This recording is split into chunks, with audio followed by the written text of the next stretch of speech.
Bienvenue à tous sur le plateau d'Al Janoubia TV, bienvenue dans ce nouveau numéro de l'émission L'Entretien, un entretien spécial Afrique. Voilà, ce continent de toutes les possibilités. Pour nous en parler, j'ai le plaisir d'accueillir Hicham Ben Yaïch. Vous êtes le responsable d'un magazine qui finalement a fait des petits, je pense à African Business et New African, dont vous nous parlerez. Bienvenue et merci beaucoup d'avoir accepté mon invitation. Merci de l'invitation et c'est vraiment un plaisir de pouvoir partager un moment avec vous sur cette chaîne.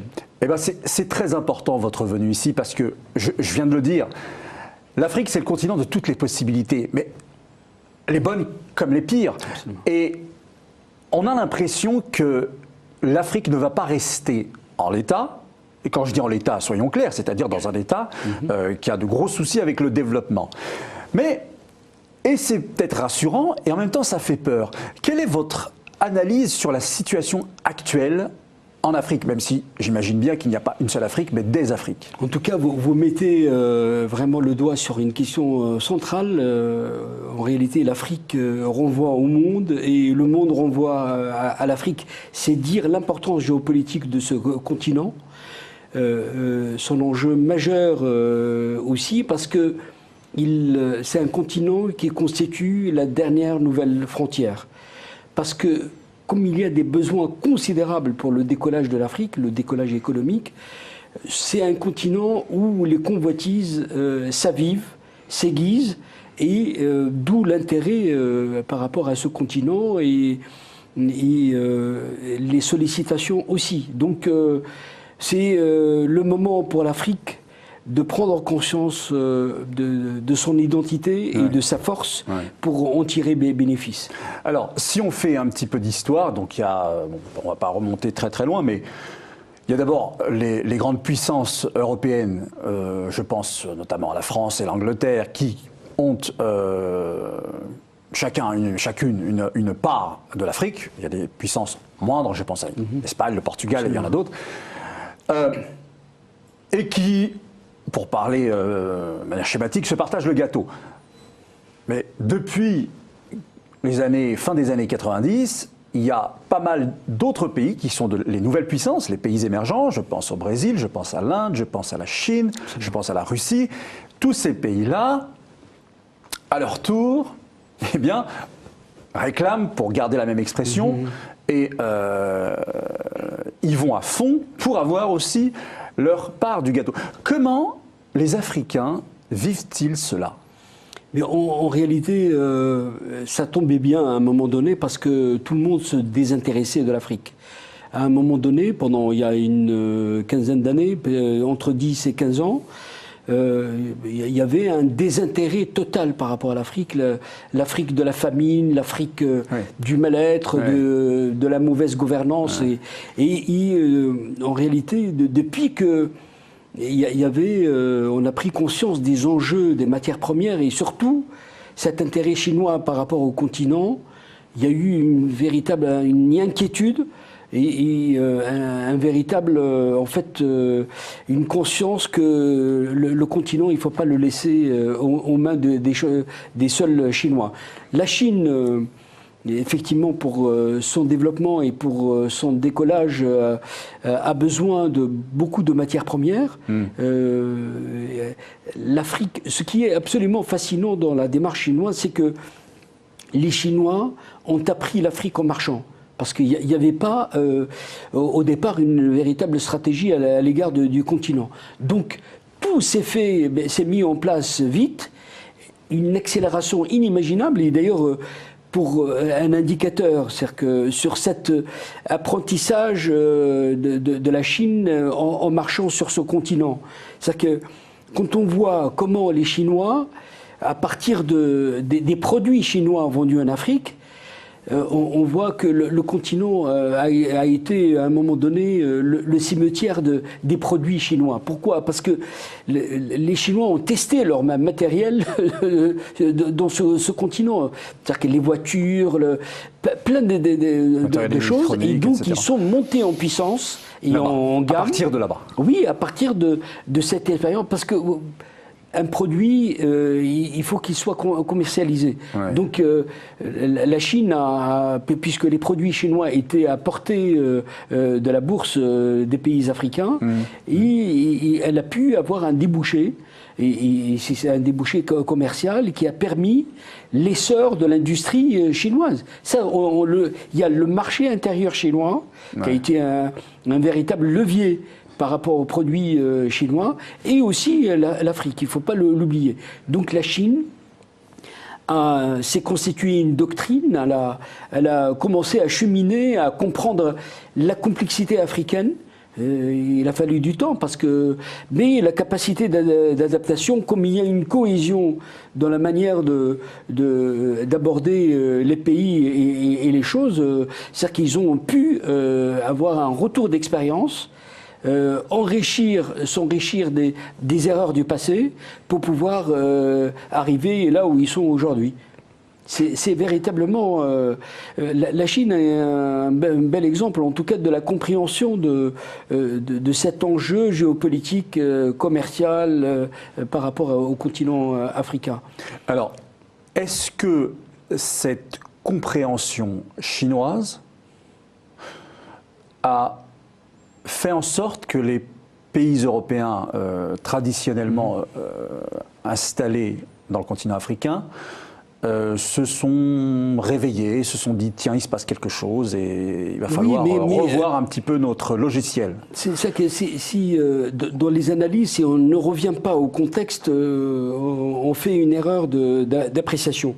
C'est-à-dire qu'il faut revenir à une époque, il y a quelques années, c'est-à-dire qu'il y avait véritablement une crise systémique qui s'est produite aussi par d'abord le déverrouillage et surtout l'effondrement de l'Union soviétique, qui a débouché sur cette espèce d'aspiration généralisée à la liberté, à la démocratie, etc. Et dans ce mouvement, l'Afrique avait sa place. Et donc, les Européens, à un moment donné, étaient traversés par une crise profonde, économique, une atonie économique, et ça s'est avivé avec 2008, la crise financière qu'on a connue, qui était véritablement, qui a ébranlé le monde.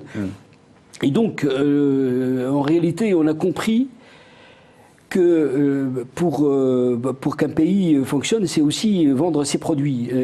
Et donc, ils ont compris que l'Afrique est la nouvelle frontière naturelle, en tout cas pour pouvoir réactiver les réseaux, aller dans cette politique du soft power, c'est-à-dire que le pouvoir d'influence, pour pouvoir, parce qu'aujourd'hui, son pouvoir d'influence, y a pas, on ne peut pas vendre de produits, on ne peut pas peser sur les politiques, et donc du coup, on a réactivé tous les réseaux, et d'où les rivalités aujourd'hui sur le continent, des Chinois, des Indiens, des Brésiliens, des Européens.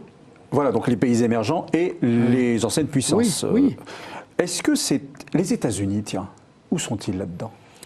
En tout cas, les États-Unis, ce sont une puissance planétaire. En réalité, le pouvoir d'influence... Oui, c'est-à-dire que comme ils ont une vision de gros marchés. C'est-à-dire que les petits marchés, pour eux, puisqu'ils sont souvent des multinationales... Est-ce que c'est parce que... J'entendais dire, moi, au Mali, où j'étais il y a 8 jours encore, que les hommes d'affaires américains veulent s'installer là où c'est déjà très sécurisé. Et que l'Afrique, pour eux, c'est pas encore assez sécurisé pour qu'on s'y déploie véritablement. Est-ce que c'est vrai, cela ? Pas tout à fait vrai, mais en tout cas, la sécurité, ça intéresse tout le monde. Je veux dire que la dimension sécuritaire, elle est essentielle pour l'investisseur, pour celui qui arrive de l'étranger dans un pays. C'est naturel.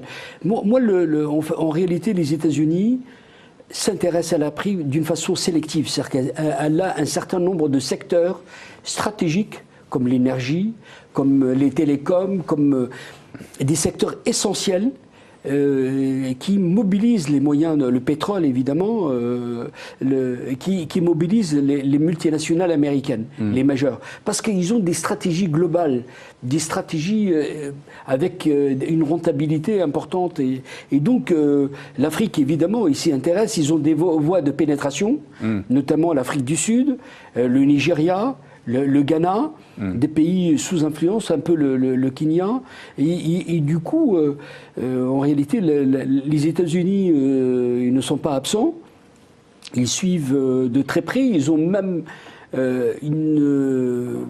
en fait une sorte d'observatoire qui s'appelle AFRICOM, qui est c'est une vision militaire de sécurisation des voies maritimes. Oui, il y a un contrôle, quoi. Et donc AFRICOM, c'est dédié à l'Afrique, et donc il y a une présence forte à travers les ambassades, puisqu'ils n'ont pas réussi à s'installer dans un pays africain, AFRICOM, qui est maintenant installé, la base est installée en Allemagne, et ils suivent de très très près. Moi j'ai vu des agents recrutés par les Américains qui travaillent dans ce qu'on appelle le système de prévention. En Afrique, parce qu'il y a ce qu'on appelle les signes avant-coureurs, qu'il faut détecter, et les Américains font un travail considérable de ce point de vue pour pouvoir essayer de capter les signaux des conflits à venir ou des crises à travers leurs antennes. Donc il y a un travail de sensibilisation, non seulement à travers les ambassades, mais aussi à travers cette structure qui est AFRICOM. Mais évidemment... donc ils sont là. Et ils sont là, absolument, et très influents. Est-ce que, alors, question cette fois-ci du point de vue africain aussi, évidemment, est-ce que les Africains sont, les responsables africains bien évidemment, d'abord, préparés à recevoir finalement aujourd'hui autant de sollicitations? Ça doit être quelque chose de... En fait, il faut voir, c'est par pays, parce que en réalité... alors comment vous l'avez divisé? Alors commençons par ça, c'est vrai. Comment oui, vous l'avez divisé, que le malheur de l'Afrique, et ça constitue aussi son handicap, c'est que c'est cette atomisation de l'Afrique. C'est-à-dire qu'en 54 États, c'est considérable. Et très souvent des États artificiellement mis sur pied. Oui. C'est-à-dire que quand on voit le Togo, le Bénin, des pays qui se ressemblent, où les tribus, où les ethnies sont entre les frontières, on voit les aberrations du dépeçage du territoire africain. C'est pas éphémère tout cela finalement? Éphémère, c'est-à-dire que finalement c'est les États-nations ne correspondent peut-être pas à la culture africaine. Oui, mais en fait, il y a beaucoup de vrai dans ce que vous dites, mais on fait aussi... c'est-à-dire qu'on ne peut pas refaire l'histoire. C'est-à-dire qu'aujourd'hui, il y a des États, mais il faut aller vers ce qu'on appelle une cohésion, en fait une vision stratégique pour pouvoir donner une masse critique aux pays qui sont véritablement difficiles pour s'en sortir tout seuls. C'est-à-dire que, je m'explique plus clairement, c'est-à-dire que certains États peuvent, dans une logique de régionalisation et de mutualisation, peuvent partager les moyens pour pouvoir les autoroutes, plein de choses entre les frontières de ces pays qui sont de taille extrêmement réduite, et qui posent un réel problème dans le décollage économique des pays, et d'où la nécessité. C'est pour ça que l'Union africaine travaille dans cette idée des États-Unis d'Afrique. C'est pour pouvoir donner une cohérence. Et l'agenda de 2063 vise à réaliser des objectifs communs associant les 54 pays de l'Afrique. Est-ce qu'on est sûr que c'est une bonne idée, ça? Parce que l'histoire de l'humanité a plutôt... Alors, ça peut être une bonne idée, mais aussi, elle a plutôt montré l'histoire que la concurrence, elle aussi, favorise les développements. Oui. Hein, l'Europe, l'Union européenne, c'est quelque chose de très récent. On a eu une Europe où il y avait des principautés, il y avait des cités indépendantes, et tout ce monde-là était dans une concurrence extraordinaire qui a contribué au développement. Pourquoi ne pas laisser finalement ce continent africain vivre de la concurrence parce que le meilleur gagne? Parce qu'il faut une masse critique pour pouvoir peser. Parce que vous ne pourrez pas, dans des pays aux faibles moyens, ils ont déjà des difficultés pour se développer en interne. Donc vous devez, en tout cas, aller dans une réflexion pour pouvoir rassembler les forces et y aller. Mais c'est absolument, dans le cas de l'Afrique, ça se justifie totalement et on voit les difficultés de chaque pays. Et je pense que s'il n'y a pas cette vision commune, d'ailleurs l'Europe a été faite pour aller vers une convergence, se donner les moyens, mutualiser et surtout partager l'expérience et évoluer d'une façon commune. Parce que cette vision est nécessaire pour le développement de l'Afrique. Et on voit aujourd'hui que les forces centrifuges, il y a la crise mondiale qui crée aussi des rivalités au niveau de l'Afrique, mais aussi la nécessité, c'est-à-dire qu'en fait il y a ce qu'on appelle les forces centrifuges en interne, sur lesquels on joue pour pouvoir diviser les Africains, parce qu'il y a aussi les enjeux des matières premières et des intérêts économiques. Je vous donne l'exemple de la RDC. La RDC risque véritablement de rester pour longtemps dans cette crise systémique. Un pays immense aux moyens considérables, et c'est un véritable gâchis. Et on voit également d'autres pays comme la Centrafrique et donc vous ne pourrez pas ignorer ces pouvoirs-là. C'est-à-dire qu'il faut une juxtaposition, une conscience aiguë pour prendre conscience de ces enjeux et surtout mettre les moyens pour se donner, en tout cas les moyens pour pouvoir assurer le décollage de l'Afrique. Aujourd'hui, c'est ce qu'on veut, ce qu'on voit aujourd'hui. C'est 1 milliard d'Africains. Ouais. En 2050, c'est 2 milliards 500 millions. 70% seront des jeunes. Vous imaginez les défis de l'Afrique? C'est que c'est des défis colossaux parce qu'il faut éduquer, il faut soigner, c'est-à-dire que s'il n'y a pas une autoprogrammation, c'est qu'une vision programmatique pour pouvoir travailler sur toutes ces dimensions-là, l'Afrique ne sera pas au rendez-vous de son histoire. Mais alors, soyons cyniques, Hicham Ben Yaïch. Est-ce que dans les pays déjà développés, très développés et influents, on a intérêt à ce que l'Afrique soit sécurisée, soit développée, finalement peut-être que la maintenir, je suis très cynique, hein, la maintenir dans cet état-là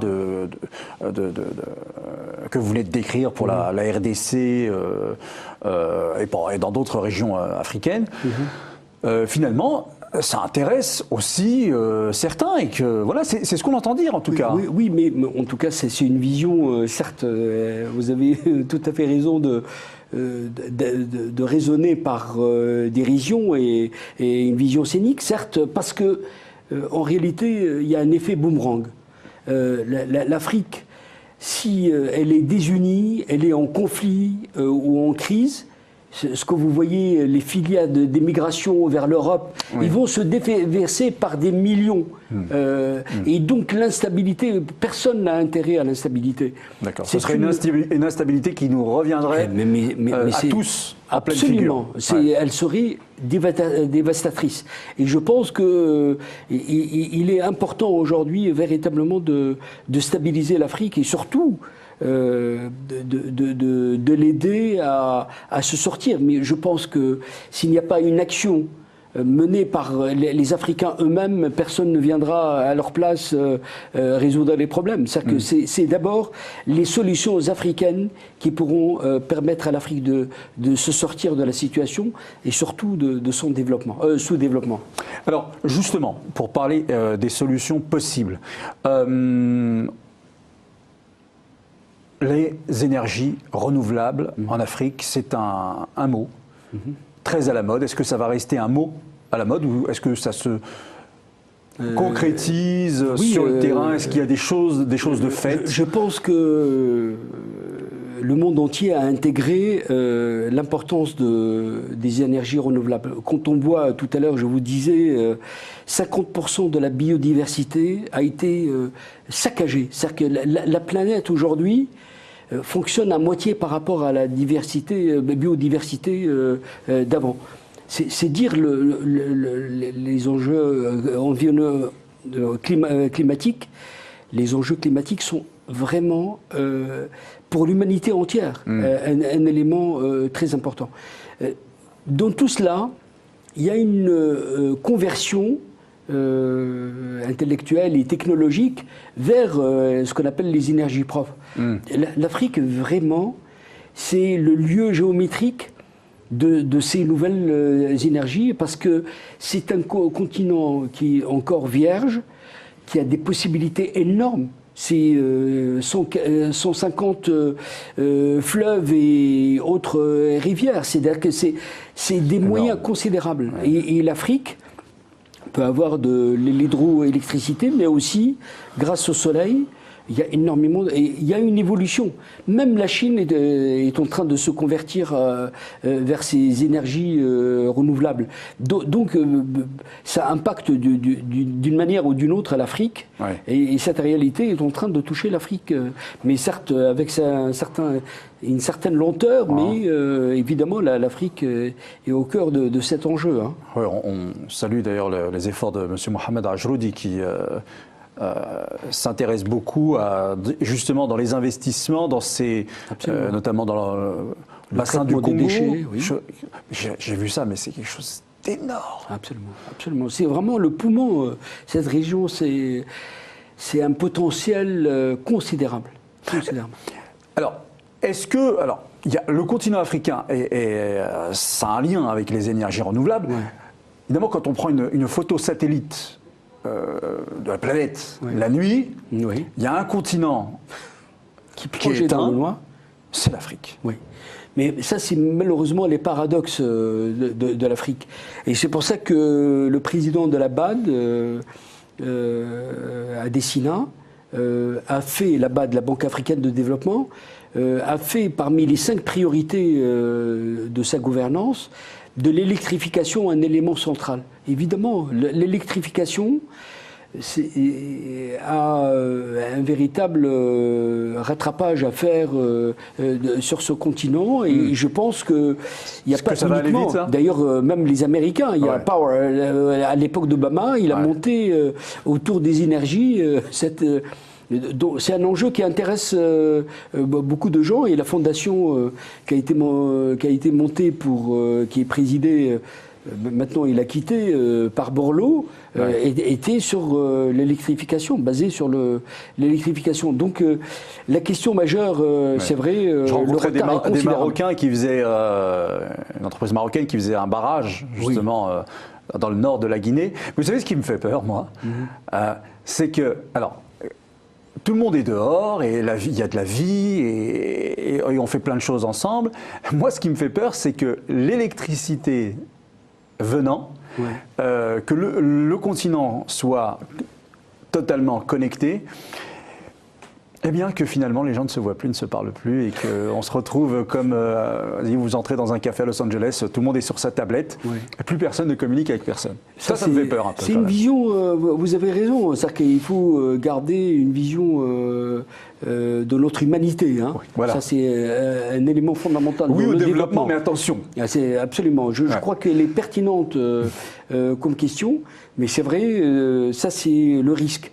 Mais il y a pire, parce qu'aujourd'hui, avec l'intelligence artificielle, et ce qu'on voit en termes de technologie, c'est-à-dire que l'homme va être remplacé, et on le voit déjà dans les laboratoires américains. C'est-à-dire que réellement, il y a une menace réelle de cette digitalisation, de cette omniprésence de la technologie, et surtout de l'intelligence artificielle. Donc le risque est là. L'Afrique fait partie du monde, c'est pas une exception. Bien sûr. Et donc du coup, évidemment, parce que en réalité, le monde vit encore une fois dans un village planétaire global, et ce village, tout le monde est réveillé, éveillé et conscient. On le voit à travers les réseaux sociaux et la communication moderne.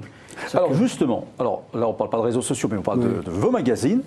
Alors je présente d'abord celui-là, African Business. Ouais. C'est en français. Ouais. C'est-à-dire qu'on on a l'avantage d'avoir 8 titres. On est un groupe de presse, 4 en anglais et 4 en français. Mais comme pour garder la marque et avoir un identifiant très très fort, on a gardé les titres en anglais parce que le groupe est né d'abord en anglais, Ouais. et on est venu au français après, et on a gardé cette marque-là, même à travers nos titres en français. Voilà, Donc, vous avez celui-là aussi, le New African, où va le monde, absolument. l'avant-dernier numéro. Ouais. Et en réalité, les versions anglophones et francophones ne sont pas les mêmes. C'est-à-dire qu'il y a des contenus totalement différents. Ah. Et c'est pas des traductions. Est-ce à dire qu'on ne se pose pas la même question à Londres et à Paris? Absolument. De toute façon, là, notre force, c'est aussi... J'ai envie de vous demander qui sont ceux qui se posent les meilleures questions. une bonne, Pourquoi pas? Oui, Soyons. mais la force aussi d'être dans ce côté bilingue, c'est de pouvoir croiser les regards. Ouais, Quand ça intéresse l'Afrique francophone, on traduit les papiers, certains papiers en tout cas, et vice-versa. Donc on est dans cette...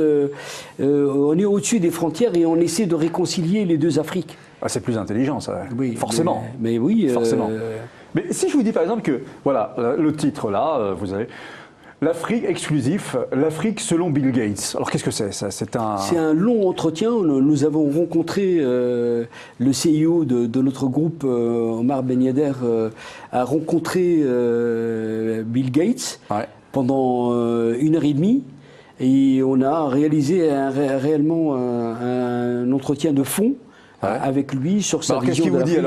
Qu'est-ce qu'il vous dit alors à quel niveau je vous laisse ça l'intéresse découvrir, mais en tout cas, il s'intéresse à l'Afrique. Et je pense que la force des Américains, c'est aussi la force des fondations. Ouais. Et je pense que le fait de s'intéresser à l'humain, vous l'avez dit, et pouvoir travailler sur les franges faibles, n'ayant pas de moyens, c'est aussi une manière de réveiller les consciences et de montrer. Je pense qu'il est dans ce qu'on appelle les organisations philanthropiques, c'est-à-dire qui sont. C'est une caractéristique américaine des pays anglo-saxons. Et donc Bill Gates est très engagé là-dessus. Et je pense que l'intérêt d'un nom mondialisé, c'est d'attirer l'attention aussi sur l'Afrique, parce que c'est pas un personnage banal. Ah bah c'est... Pardon, mais c'est peut-être même plus que plusieurs chefs d'État réunis. Absolument, je confirme. Voilà. Ouais.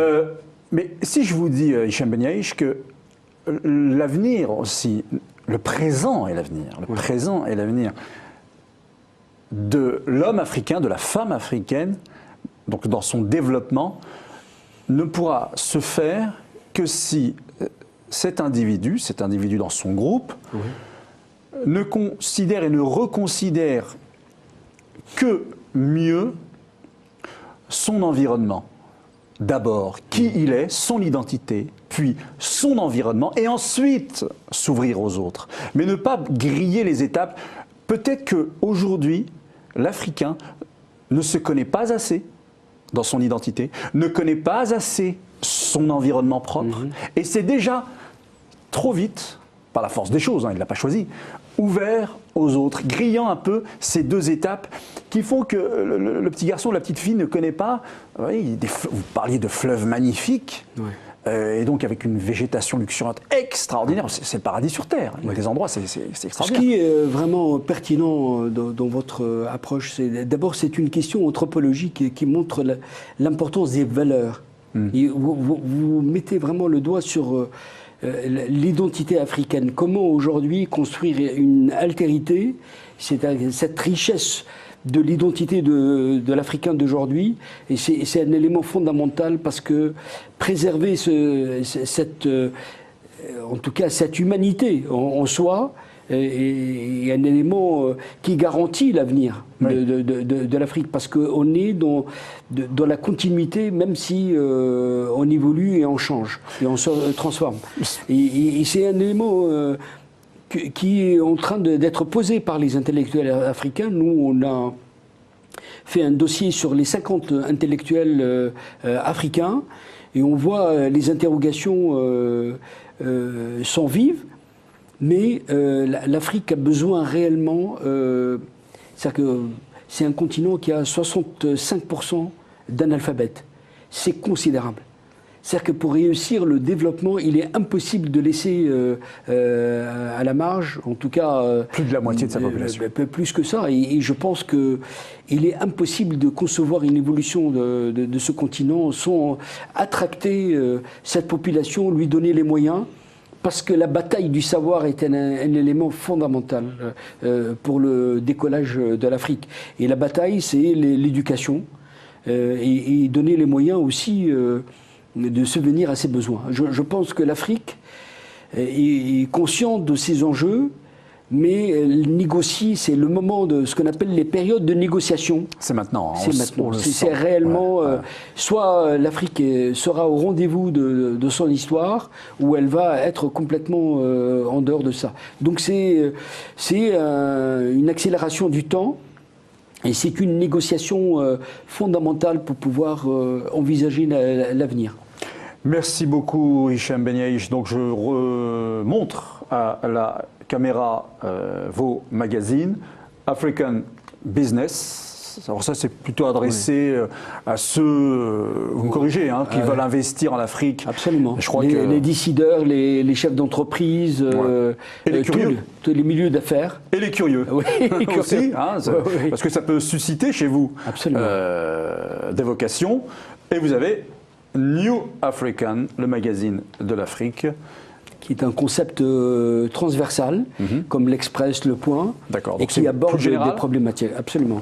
Il y a tout là-dedans. Ben, je vous invite vraiment à vous y intéresser de près. Hein. Je le fais moi-même. Hein. Je ne vous conseille pas quelque chose que je ne fais pas moi-même. Et à mon avis, vous allez être surpris et beaucoup apprendre de ce continent qu'on croit parfois connaître, mais qu'on connaît si peu en définitive. Merci beaucoup, Hicham Benyaïch. Merci de l'invitation. À bientôt pour un nouveau numéro de l'émission d'entretien sur El Janoubia TV. Au revoir.